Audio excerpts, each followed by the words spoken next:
अस्सलाम वालेकुम। हम लोग जो है 9th क्लास का पहला चैप्टर है फिज़िक्स का डिस्कशन करेंगे।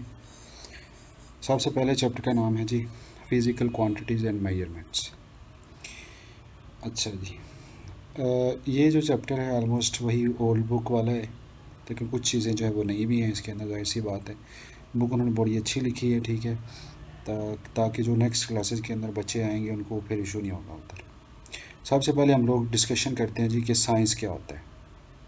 साइंस की डेफिनेशन जो है, साइंस के अंदर दो चीज़ें हम जो हमारे पास जो भी हमारे इर्द गिर्द हो रहा है, अराउंड अस जो हो रहा है वर्ल्ड के अंदर, उसको हमने समझने के लिए हम कुछ ना कुछ ऑब्जर्वेशंस हमारी काम आती हैं और कुछ हमारे पास क्या होते हैं, एक्सपेरिमेंट।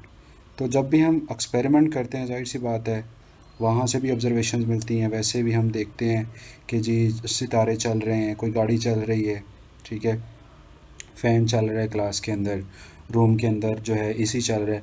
तो ये सारी चीज़ें जो है हम ऑब्जर्वेशंस करते हैं, एक्सपेरिमेंटेशन बहुत सारे हमारे होते हैं।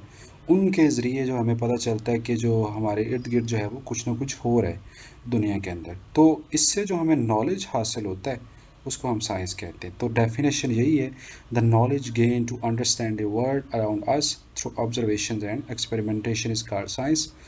और ये जो वर्ड साइंस है ये लैटिन वर्ड से आया है, ये एक लैंग्वेज का नाम है जी, उससे आया है। और ये वर्ड था साइंटिया, जिसका मतलब होता है नॉलेज। साइंस का मतलब असल में नॉलेज ही है, जो कि हमें दुनिया को अंडरस्टैंड करने में हेल्प आउट करता है। उसके बाद डेफिनेशन आती है जी फिज़िक्स की डेफिनेशन। अब जो फिज़िक्स है उसके अंदर दो ही चीज़ें हैं जी, मैटर और एनर्जी, और उनका आपस में म्यूचुअल रिलेशनशिप। ठीक है, एक फेमस इक्वेशन आप लोगों ने देखी होगी जी, E is equal to m c square,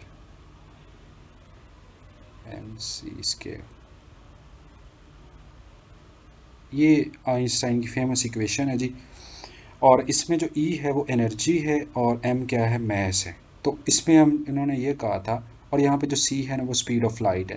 जाहिर सी बात है स्पीड ऑफ लाइट जो है वो कांस्टेंट मानी जाती है।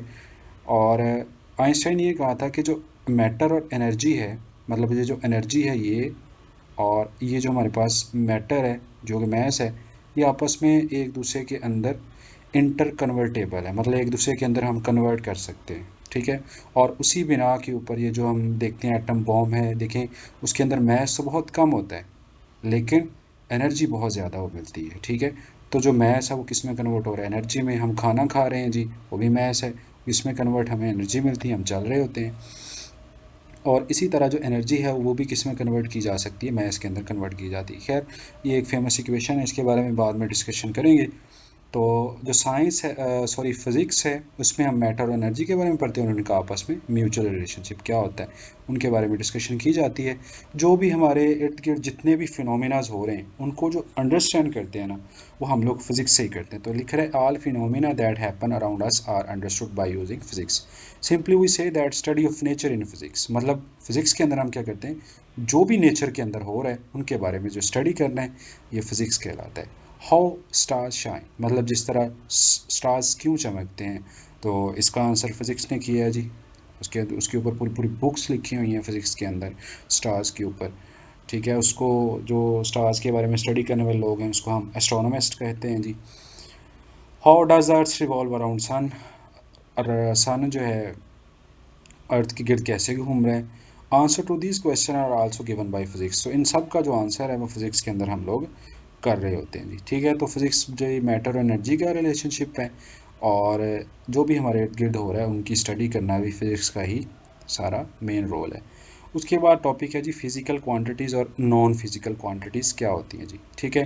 तो फिज़िकल क्वांटिटीज़ ऐसी क्वांटिटीज़ हैं जिनको हम जो है वो टच कर सकते हैं, और नॉन फिज़िकल क्वांटिटीज़ हैं वो वाली हैं जिनको हम टच नहीं कर सकते। फिज़िकल क्वांटिटीज़ जो हैं वो उनको हम मेजर नहीं कर सकते, ठीक है, यूजिंग टूल और इंस्ट्रूमेंट। ऐसी क्वांटिटीज़ जिनको हम टूल्स किसी भी इंस्ट्रूमेंट के ज़रिए मेजर नहीं कर सकते वो कहलाती हैं non physical quantities. The quantities which can not be measure are called non physical quantities, जैसे कि लव है, फियर है, विजडम है, किसी के अंदर जहानत है, ब्यूटी है। ये सारी जो चीज़ें हैं ना, ये हमारे पास क्या है, नॉन फिज़िकल क्वांटिटीज़ है, ठीक है। इन सब को तो हम बस ऑब्जर्व कर सकते हैं, मेजर नहीं कर सकते, ठीक है। Measurement of non physical quantities, अच्छा फिजिकली तो ये पॉसिबल नहीं है कि हम नॉन फिजिकल क्वांटिटीज़ को मेजर कर लें। We can not measure them in real sense, क्योंकि as these quantity depend on perception और इंटरप्रिटेशन ऑफ द इंटरप्रेटर। मतलब हम इसको मेजर नहीं कर सकते, लेकिन ये क्वांटिटीज़ क्योंकि डिपेंड करती हैं परसेप्शन और इंटरप्रिटेशन ऑफ द ऑब्जर्वर। जो भी ऑब्जर्वर इन चीज़ों को देख रहा है, नॉन फिजिकल क्वांटिटीज़ को, उसके ऊपर डिपेंड करता है कि वो कैसे देख रहा है। जैसे किसी भी चीज़ को विजडम है, ठीक है, तो ब्यूटी है, जैसे कुछ चीज़ें हैं वो मुझे खूबसूरत लगेंगी, लेकिन कुछ मुझे दूसरा बंदा है शायद हो सकता है उनको वो बुरी लग रही हो, ठीक है ना। तो ये जो चीज़ें हैं वो परसेप्शन और इंटरप्रिटेशन के ऊपर, ऑब्जर्वर के ऊपर डिपेंड करती हैं, हम इनको मेजर नहीं कर सकते। दे हेल्प अस, ये हमारी हेल्प कैसे करती हैं फिजिकल क्वांटिटीज़ जो हैं, non physical sorry quantities, understand analyse human behaviour. लेकिन हम इसके ज़रिए क्या पता कर सकते हैं, ह्यूमन बिहेवियर, इमोशंस के बारे में एंड सोशल इंटरेक्शंस के बारे में जो है वो नॉन फिजिकल क्वांटिटीज़ हमारी हेल्प आउट करती हैं। उसके बाद आती है फिजिकल क्वांटिटीज़। जाहिर सी बात है नॉन फिजिकल वो थी जिनको आप टूल और इंस्ट्रूमेंट से मेजर नहीं कर सकते, तो फिजिकल क्वांटिटीज़ वो होंगी जिनको आप क्या कर सकते हैं जी, टूल और इंस्ट्रूमेंट से मेजर कर सकते हैं। या इसकी डेफिनेशन सिंपल ऐसे भी कह सकते हैं कि जो भी ऑल मेजरेबल एंड ऑब्जर्वेबल, उन क्वांटिटीज़ जो आप मेजर भी कर सकते हैं और ऑब्जर्व भी कर सकते हैं, वो क्वांटिटीज़ कहलाती हैं फिजिकल। जैसे लेंथ है, मैस, टाइम, टेम्परेचर, ये सारी फिजिकल क्वांटिटीज़ हैं। और physical quantities are the foundation of physics upon which the laws and principle of physics are express. मतलब फिजिकल क्वांटिटीज़ ही जो है ये हमारे पास फाउंडेशन है फिजिक्स के ऊपर, जिसके ऊपर लॉज वगैरह डिस्कशन की हुई है। फिजिकल क्वांटिटीज़ जो हैं वो दो तरह की होती हैं जी। बेस क्वांटिटीज़ हैं हमारे पास, नंबर 1, नंबर 2 है ड्राइव क्वांटिटीज़, ठीक है। तो बेस क्वांटिटीज़ जो हैं वो दुनिया के अंदर 7 क्वांटिटीज़ हैं, और जो कि फाउंडेशन बनती हैं दूसरी फिजिकल क्वांटिटीज़। इसका मतलब ये है कि इन क्वांटिटीज़ की बिना पे, बेस क्वांटिटीज़ की बिना पे, हम जो दूसरी क्वांटिटीज़ हैं उनके बारे में बात कर सकते हैं, उनको एक्सप्रेस कर सकते हैं। मतलब ये ऐसे ही समझ लें आप लोग कि जैसे ये जो बेस क्वांटिटीज़ है ना, ये पेरेंट है, ठीक है, और जो पेरेंट्स हैं और वो दुनिया के अंदर बस एग्जिस्ट यही करते हैं, 7 हैं। और ये जो ड्राइव क्वांटिटीज़ हैं ये इनके बच्चे हैं बेस क्वांटिटी, मतलब इनसे निकले हैं बेस क्वांटिटीज़ से, ठीक है। तो बेस क्वांटिटीज़ वो पेरेंट्स की है। जैसे हमारे जो सबसे पहले नबी आए थे हज़रत आदम अलैहिस्सलाम, वो भी एक बेस क्वांटिटीज़ हम उनको मान लेते हैं जी, ठीक है, क्योंकि वो जो है अल्लाह ताला ने पैदा किए थे, और उनसे आगे जो है हम लोगों की ये सारी नस्लें चलती आ रही थी, ठीक है। उसके बाद अल्लाह ताला ने सारे नबी भेजे हैं। तो बेस क्वांटिटीज़ जो हैं वो क्या है, ऐसी क्वांटिटीज़ है जो दुनिया के अंदर एग्जिस्ट करती हैं। अब ये कहाँ से बनी है, ये किसी से नहीं बनी, ठीक है ना। ये बस बेस है हमारे लिए। जैसे वो हम कोई भी चीज़, मकान वगैरह खड़ा करना हो, तो उसके लिए भी क्या करते हैं, हमारे पास सबसे पहले बेस उसकी बनाई जाती है, तो उसके ऊपर जो है वो हम मकान बना सकते हैं। तो वो जो नीचे बेस बनाई होती है वो बेस क्वांटिटीज़ को ही हम कंसिडर कर।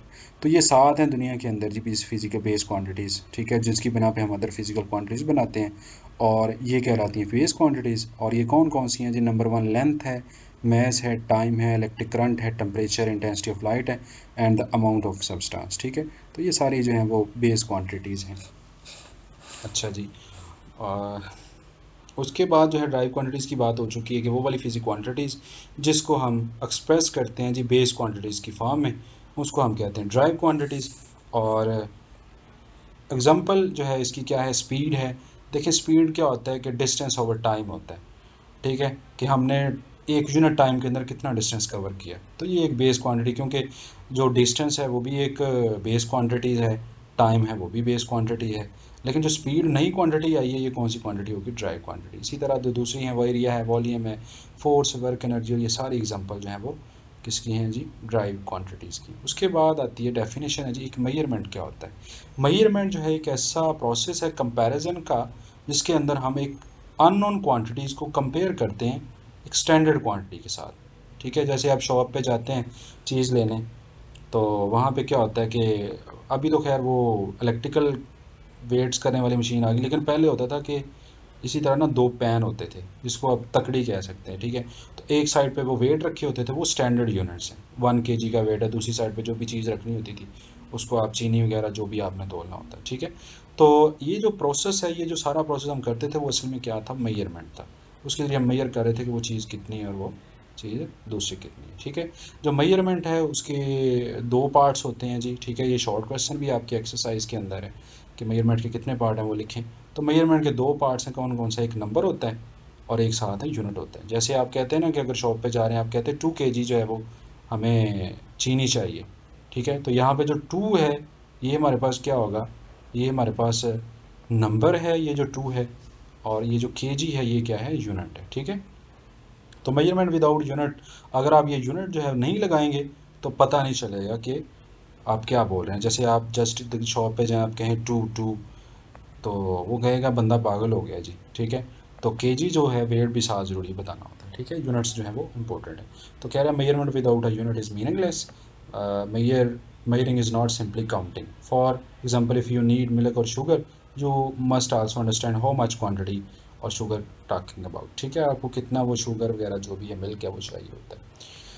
अच्छा जी, उसके बाद आता है जी international measurements of physical quantities. Physical quantities को कैसे मेजर कर सकते हैं, तो इसके अंदर सबसे पहला टॉपिक है जी international system of SI unit. SI unit एक कॉन्फ्रेंस हुई थी जी 1960 के अंदर, जिसके अंदर उन्होंने सब मुल्कों को लोगों को बुलाया, इकट्ठा किया, और उन्होंने एक स्टैंडर्ड फिक्स कर दिया कि आज के बाद जो मैस है वो केजी में मेजर किया जाएगा, लेंथ मीटर में मेजर की जाएगी, ठीक है।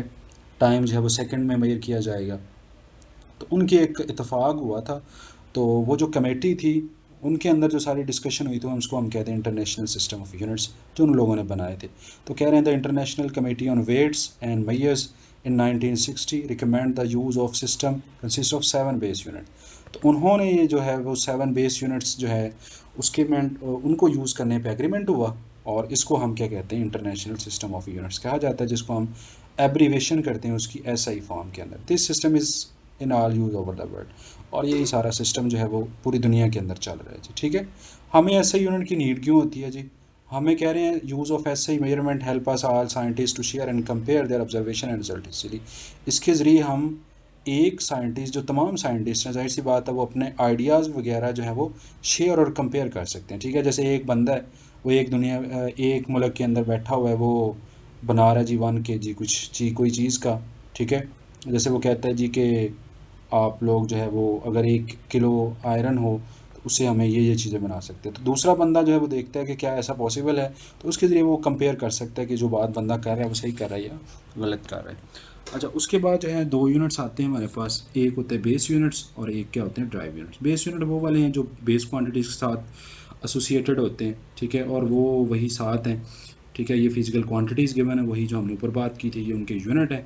लेंथ मीटर में मेजर की जाती है, मैस किलोग्राम में, टाइम सेकंड में, टेम्परेचर केल्विन में होता है, इलेक्ट्रिक करंट एम्पेयर में होता है, इंटेंसिटी ऑफ लाइट कैंडेला में होती है, और जो अमाउंट ऑफ सब्सटेंस है उसको हम मोल में भेज देते हैं, ठीक है। ये सिंबल हम यूज़ करते हैं, एक स्मॉल एम यूज़ करते हैं, स्मॉल के जी, जस्ट सिंपल स्मॉल एस के, कैपिटल यूज़ करते हैं, कैपिटल ए यूज़ करते हैं, और ये सी डी यूज़ करते हैं, कैंडेला, ठीक है। और ये मोल के लिए हम लोग लिख रहे होते हैं। ड्राइव यूनिट्स वो वाले हैं जो ड्राइव क्वांटिटी के साथ एसोसिएटेड होते हैं, और वो हम ये भी कह सकते हैं कि unit which are drive using base unit, जिनको हम बेस यूनिट से यूज़ करते हुए निकालते हैं वो ड्राइव यूनिट्स कहलाते हैं। सच है स्पीड है, ये हम पहले भी बात कर चुके हैं। और जैसे ये एरिया होता है, ठीक है, एरिया का फार्मूला क्या होता है, लेंथ मल्टीप्लाई ब्रेड्थ होता है, लेंथ भी मीटर में है, ब्रेड्थ भी मीटर में है, तो ये बन जाएगा स्क्वायर मीटर, जिसको आप सिंपली इस तरह भी लिख सकते हैं या इस तरह भी। और ये स्पीड का फार्मूला डिस्टेंस ओवर टाइम होता है, मीटर पर सेकेंड, ठीक है। तो ये जो है आगे नेक्स्ट ये सारा टेबल गिवन है, इसके अंदर ड्राइव यूनिट्स की बात की हुई है। उसके बाद आता है एसआई प्रीफिक्सेस। एसआई प्रीफिक्सेस वो वाले सिंबल्स हैं या वर्ड्स हैं जिसको आप एसआई यूनिट से पहले लगाते हैं, जैसे milli, centi, kilo, mega, giga etcetera, ठीक है। तो ये सारे एक वर्ड्स हैं, ये सिंबल है जिनको आप एसआई यूनिट से पहले लगाते हैं। तो the SI is a decimal system, जो एसआई है वो डेसिमल सिस्टम है। Prefixes are use to write units by power 10। Decimal से मुराद है कि हम उनको प्रीफिक्सेस को लिखते हैं जी 10 की पावर की फॉर्म में। अब प्रीफिक्सेस हमारे काम क्यों आते हैं, जैसे देखें एक बहुत बड़ी वैल्यू है, जैसे ये एक लिखा हुआ है, ठीक है, और जो एक स्मॉल हमारे पास एक अमाउंट आ जाती है, ठीक है, जैसे ये एक लिखी हुई है स्मॉल क्वांटिटी है, तो ये जो क्वांटिटीज़ हैं और जो क्वांटिटी स्मॉल है are not convenient to write down. तो ये आसान काम नहीं है, कन्वीनियंट का मतलब होता है आसान। आसान काम नहीं है कि बार बार आप लिखें, ठीक है ना। हो सकता है कहीं पे आप एक ज़ीरो मिस कर दें, आपको दोबारा से काउंटिंग करनी पड़े। तो use of prefixes make it then simple. तो इनको हम जो है वो प्रीफिक्सेस की हेल्प से क्या कर सकते हैं, सिंपल कर सकते हैं। द क्वान्टिटीज़, ये वाली क्वान्टिटीज़ को हम इस तरह लिख सकते हैं, क्योंकि ये अगर आप काउंटिंग करेंगे तो ये जो ज़ीरोज़ हैं यहाँ पे 7 है, तो हमने इसको सिंपली लिख दिया 10 की पावर 7।